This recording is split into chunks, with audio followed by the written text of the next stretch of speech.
திருப்பூரில் மோட்ரு தூக்குன்னா நம்ம தாங்க. அங்கே எப்படி தூக்கியிருக்குன்னு பார்த்தீங்கன்னா, கிட்டத்தட்ட பார்த்தீங்கன்னா, இது வந்து ரொம்ப சிக்கலான இடம். ஒரு 2 அடி கூட கேப்பு கிடையாது. மேலே வந்து கஸ்டமர் ஒரு ஹோல்ஸ் போட சொல்லி, நேரா மேலே விட்டாச்சுங்க பாருங்க. பைப் எப்படி போகுதுன்னு.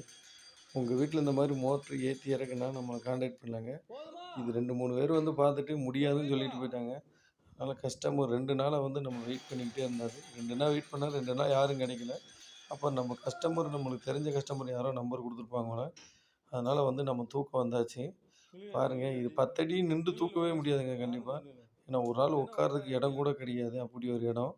அப்போ என்ன பண்ணோம், மேலே ஒரு ஹோல்ஸு போட சொல்லி நேராக 5, 5 பைப்பாக உள்ளே விட்டாச்சு. இப்போ பாருங்கள், அதை காட்டுறேன் பாருங்கள்.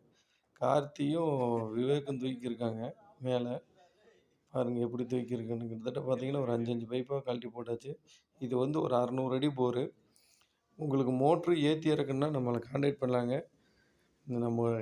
நம்மளை ஃபாலோ பண்ணாமல் இருக்கங்க, தயவுசெய்து ஃபாலோ பண்ணுங்கள். இல்லை சப்ஸ்கிரைப் பண்ணிடுங்க.